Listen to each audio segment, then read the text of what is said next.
Well, we are back at the Irwin terminal.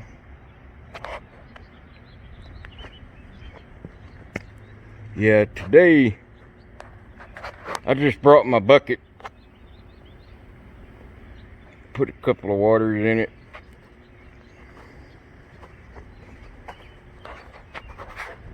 Let's see who's all down in the yard.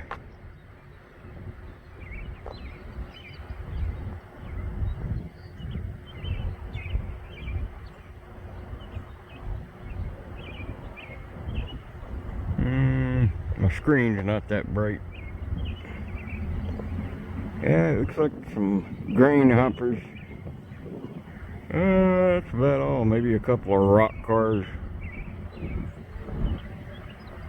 We'll go down there. Well, I believe this is the southbound. That's the DPU there. And it's a junk train, a GM. See them gondolas.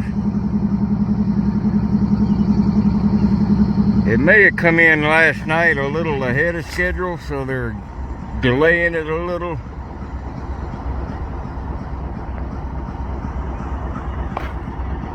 Go over and look. Well,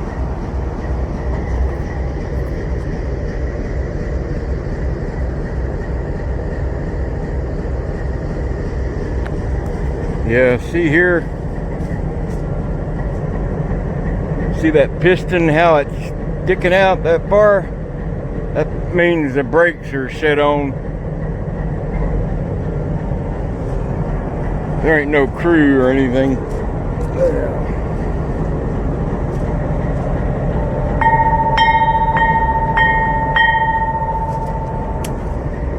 That's where that bell is you always hear. Oh, wait a minute. This is a maintenance away train. See the equipment they put in the gondolas? Yeah, they're doing some track repair around here. It's not that local GM. It's just a work train.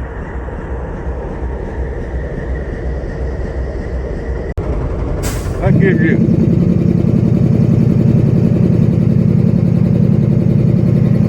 a little closer perspective.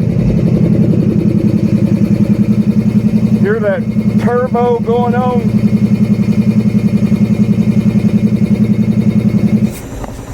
That's the turbo you hear going on and off.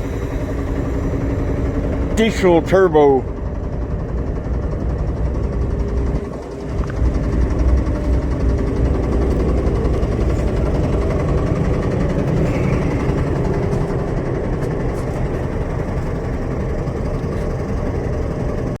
Yeah, in one of my past videos, I showed the ground there. There's a pipe that runs underground over to where the tank is and the pump. And there's the valve where you turn it this way, quarter turn, and that forces air.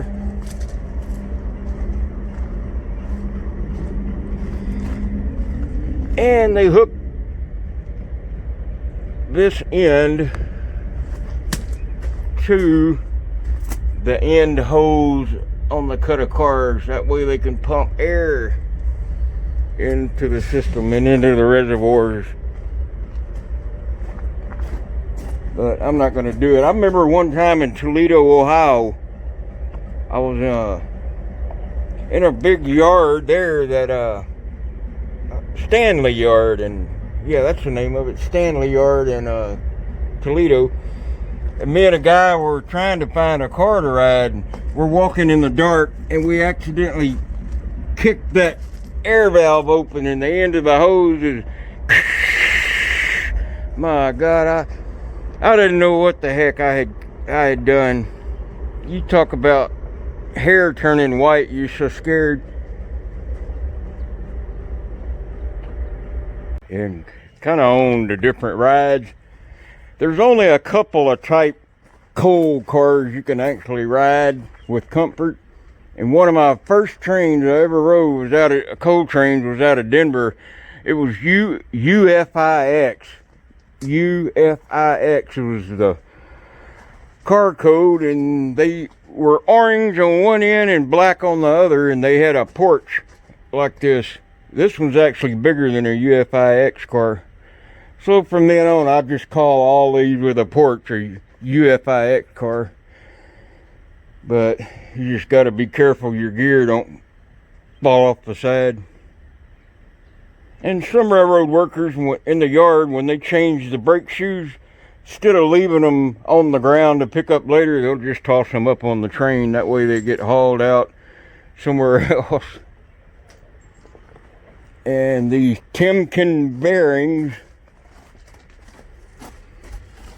You know, a lot of train riders talk about getting off a train. If they can focus and count these bolts from the car they're riding on, then it's slow enough to get off.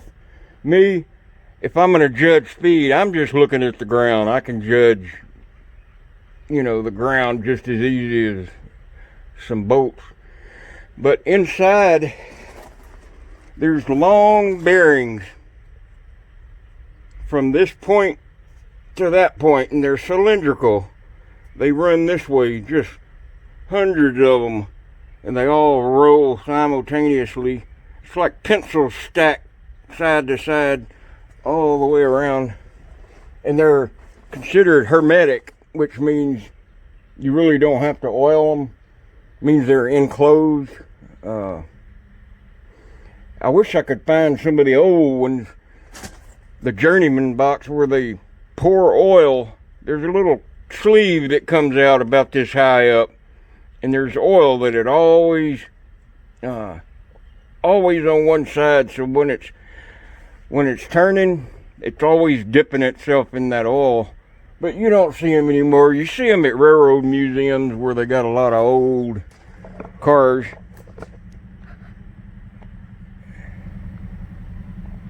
That's looking southbound.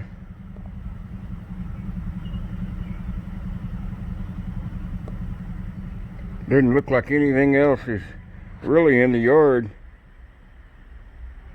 Now I can give a better demonstration of how the EOT works, or the Freddy, called the Freddy. I call it EOT, the end of train unit.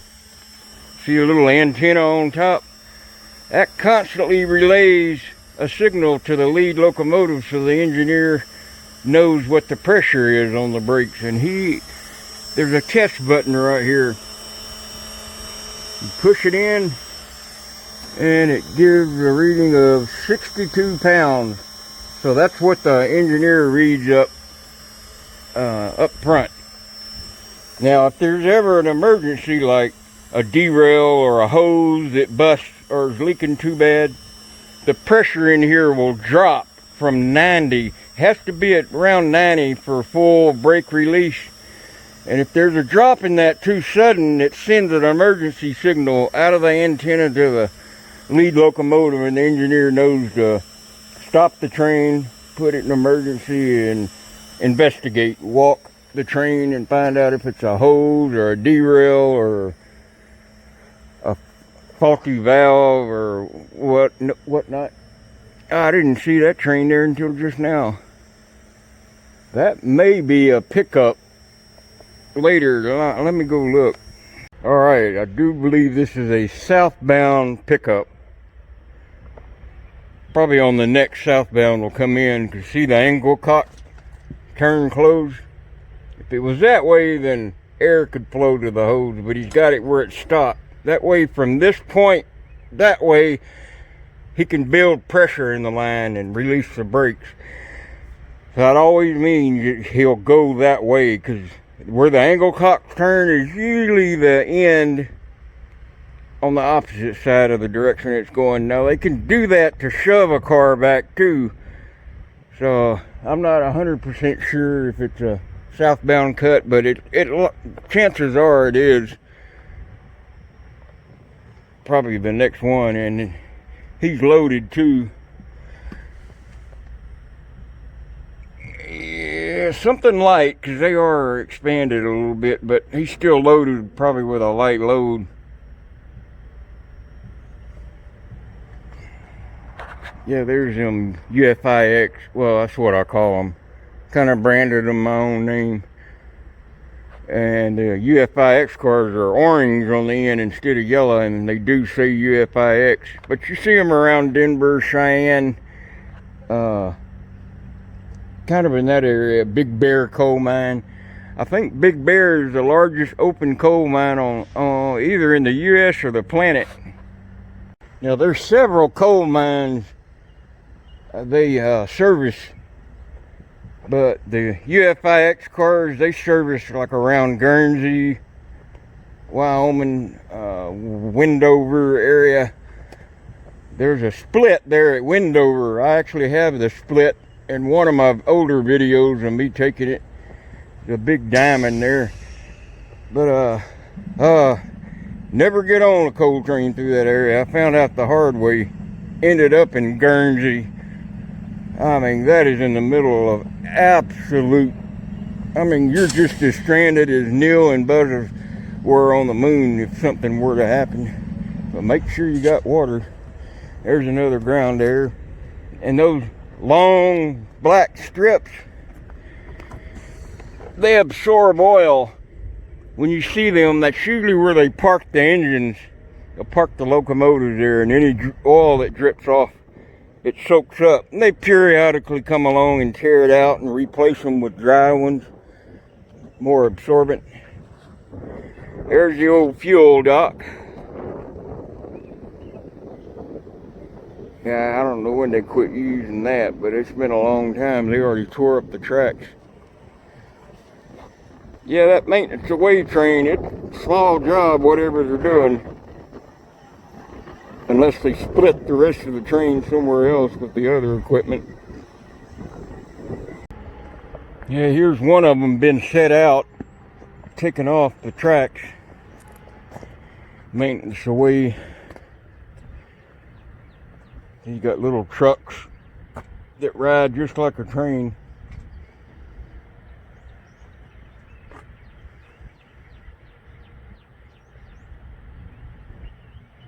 And each one does a different job. This one might, I can't really tell if it's one that lays the ties or it's not the one that puts the spikes in, but might even up the ties as it goes along. And then there'll be another one hooked to this that does a different job. And then another one hooked to that that does a different job all the way back. And they do it in line. The first one does the first job and the last car does the last job, and so they can do it seamlessly, all in one motion. The whole entire repair. And we're back at the yard office. Now that they close the yard, they don't hardly ever use this, just the local stuff. When the new crews get here, they'll go to that ice freezer, get them a bag of ice for the locomotive if they need it. And this is where the crew change van or truck or whatever they have parks. I guess it'd be easier for them to walk right out to it. And then the yard taxi takes them out to their train, wherever it may be. But yeah, this yard's been closed for a few years. It's kind of sad seeing all the yards closed. Now, most big yard offices like this are hotels too. The engineer and the conductor and all the workers can lay up and lay over, get their sleep, and continue back the next day. But I doubt very seriously anything's up in those rooms. I don't think they're renting them out for apartments. You know, I'm often also asked, do I have like a favorite division? A division is between two crew changes, usually about a average 130 to 150 miles. I would say it's actually 3 divisions. Now this is back in the day, back before 1996, when it was still Burlington Northern. It wasn't Burlington Northern Santa Fe. They hadn't merged yet. But you'd catch out of Wilmer, Minnesota, where I was last summer, and it was usually once a day train. You catch the BN westbound, and it would roll to Aberdeen, South Dakota. That's your first crew change, your first division. And Aberdeen's one of my top 5 favorite towns. It's called the Hub City. There used to be 5 different directions trains could go out of Aberdeen, and Aberdeen probably has my favorite yard office. They don't use it anymore, but it was a hotel like I just showed 15 seconds ago. Now they just go from Wilmer to Aberdeen, Aberdeen to Hettinger, North Dakota, and then Hettinger through Terry to Laurel, where they link back up with the MRL, Montana Rail Link line. But when you get to Aberdeen, they always switch out and pick up some cars, because there's a line that also comes out of Aberdeen going south towards Mitchell, South Dakota, and then Mitchell down to Sioux City. All those are divisions. Woolsey, South Dakota, just south of Aberdeen, is another neat railroad town, but it's all boat rail. Most rail now is ribbon rail. It's seamless. There's no weld spots or different tracks. It's all welded together and smooth. But most of it's still boat rail. Every 25 foot is a new rail, and they bolt them together. So that's where your clickety-clack comes from. And from Wilmer to Aberdeen is like that. Then Aberdeen to Hettinger, North Dakota. And then Hettinger that links up in Terry, Montana. Terry, Montana, it's back MRL once you hit Laurel. I'm watching the truck over there. I don't think he's seen me. But that is a real slow line. You might hit 35, 40 every now and then, but constantly swaying. And they stagger those rails. Every 25 foot, they lay a new rail. Halfway up in that 25 foot, they'll lay one on the other side. That way the rails are like that. And that keeps the rail cars from swaying too much by staggering those rails. Then it's more gentle every 25 foot opposite of each other. But yeah, I'm hoping to ride that line this summer and get a video through that area.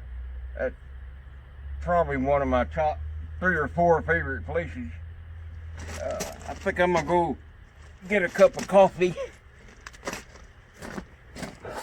But yeah, I'm just sitting over by maintenance yard. That's the shop over there. Like when a car has a defect, they'll put a defect tag on it and set it out. Then they pull them inside that building and do the necessary work for whatever's wrong. I don't know if they're doing anything over there since the yard closed. I've noticed some peach trees around here blooming out. Spring has sprung here too.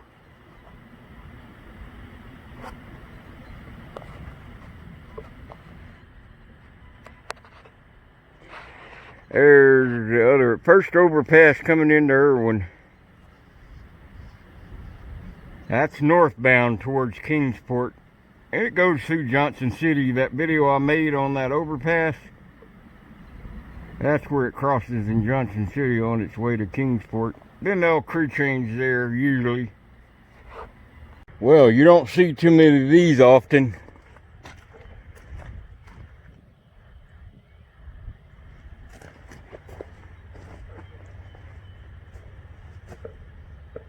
Now that's just an oil drum in there. That's not hazardous waste. There's some tool sheds. This is kind of the maintenance away yard. This is where if they got any repairs, the maintenance away railroad guys will come out and get what equipment they need and what supplies they need. But I don't even think this is being used anymore. See, there's extra rail laying if they have a break. They can come get a piece out of it. some extra railroad ties. Yeah, remember in that video in Marshall when I said I'd show you the end of the railroad ties, those protectors that keep them from splitting? Let's see if these, I can't tell. Yeah, they got some.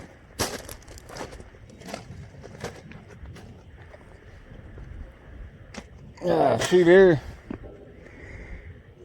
These metal deals, they got spikes about that long on the other side, and you just hammer them in, and see all the rail ties splitting? When they get really old, they got gaps in them that wide, but these keep that from spreading apart.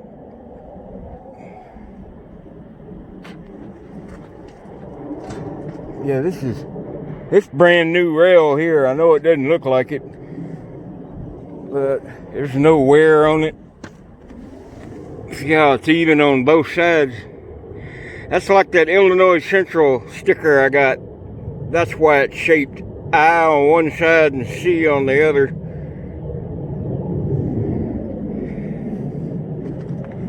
Anyway, let's see who this is.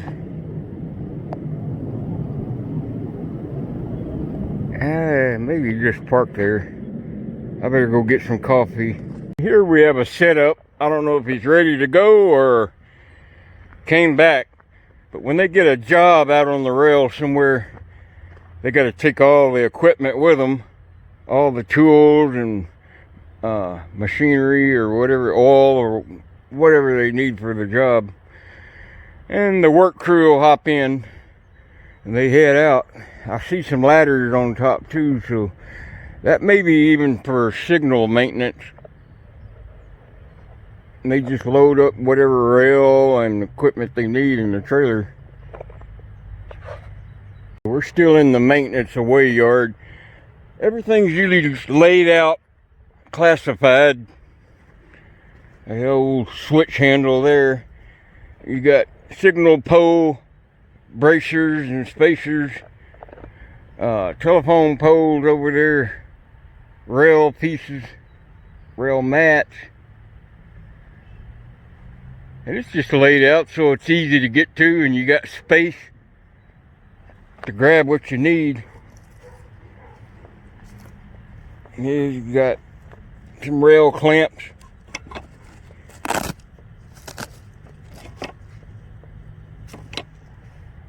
Well, I bet it take 15 guys to lift that bag. No, they just do it with a forklift. And those little buckets. Let's see if I can find them in the... I don't see them. Hang on. Yeah, those buckets. They got railroad spikes in those.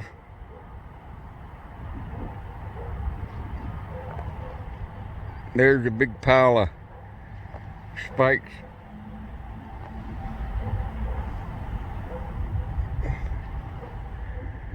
And then your railroad ties. Those look pretty new, so I doubt those are ones they have replaced. Uh-oh, look what I see.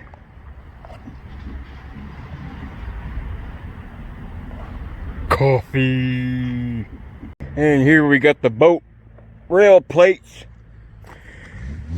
Where the two rails link together, they'll put up the link right here where the break in the rail is, and the next rail gets laid down that way, and they'll put a bolt through it and tighten it down. Now these are even stronger than rail spikes. You ought to see the machine that puts them in. Sort of like what I showed earlier, that car sitting out there.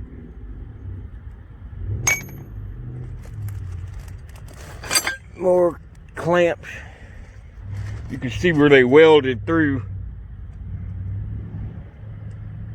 I can't wait till I see them do one of those welds. Something new's out here. Those pallets are new. They ain't weathered at all.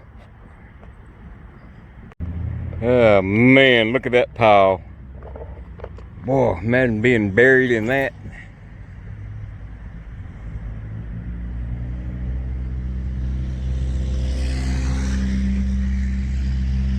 can see where the rail went down there. They took the rail up. That's just to drop off parts for these spaces.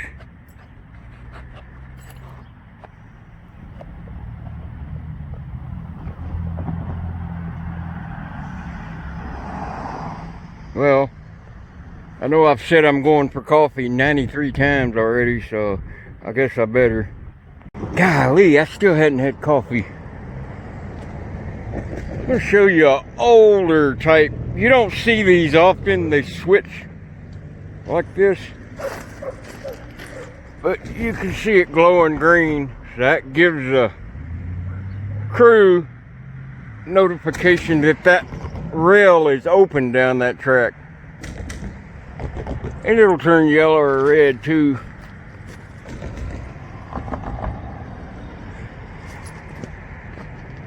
Another CP box. And there's Bojangles and McDonald's and Shell, Taco Bell.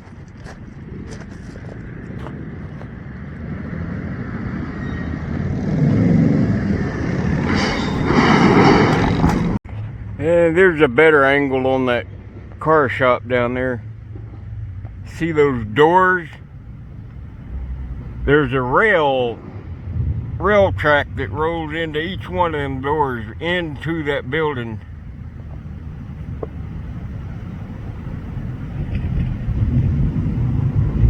And if the weather's bad, they'll pull the door down where it's out of the weather, and they can work on the cars in that shop where they have all access to all the tools and equipment and parts without having to work out in the weather.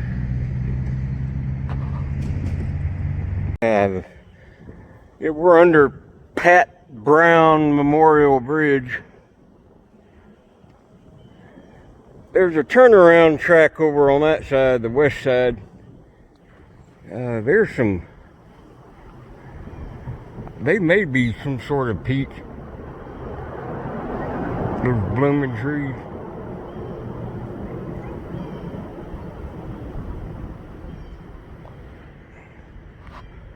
Pat Brown Memorial. Now there's the main line. Right there. Goes south to the right or north to the left. And guess what? Dang, yeah.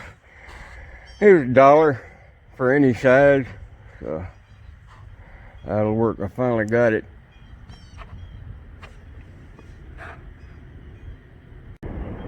Well, there's the main line there.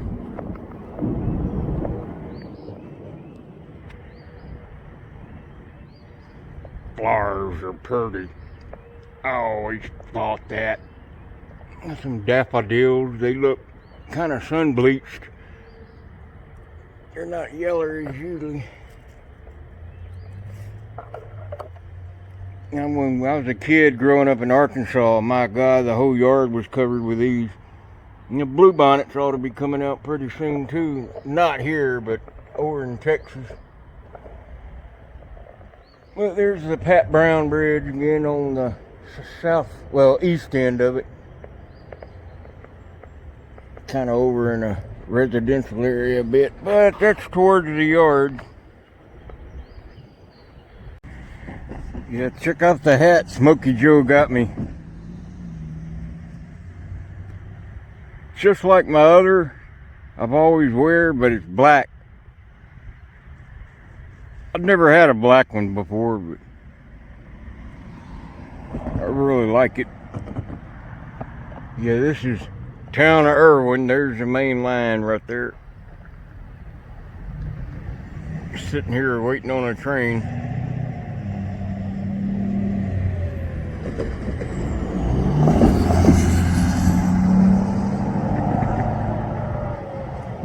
I like Irwin a lot better than Johnson City.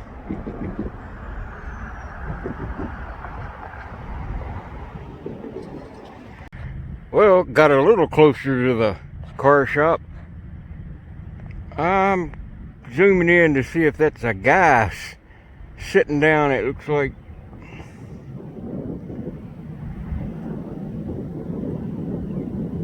I can't tell through the...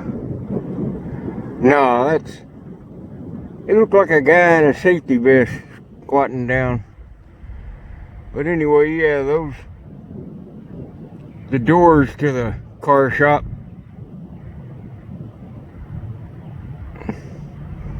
You can see how long the building is down the side. I'll try to get a little closer too. There's some cars down that far right rail. That's close as I can zoom up.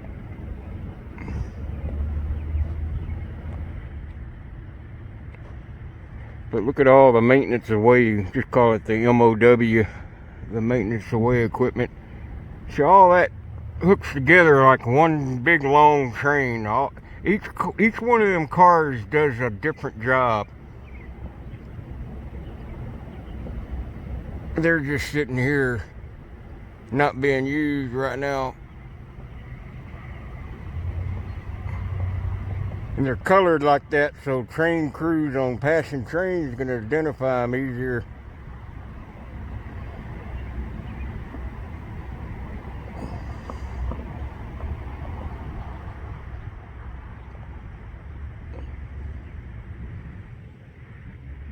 And let me stand up. That's Food City here in Irwin. Hey, I see a pal. I see one of a pal of mine. And I don't think I've ever eaten there. I had never heard of pals till recently. Oh, buddy, what a pal. Yeah, Johnson City's kind of on the other side of that mountain there. Well, I'm fixing to go here and Bojangles chicken. I've never eaten at one, so I'm gonna give them a shot. I've seen them before. Bojangles. They say it's really good here. Well, and here it is. One of my subscribers met me there in Irwin and had lunch with me. They got tea and then mashed potatoes and gravy, and it was really good. First time I ate there, Bojangles. So you get a big old box that comes in. So that was cool, and I appreciate it. And thanks for the ride too. All right, that's it for today.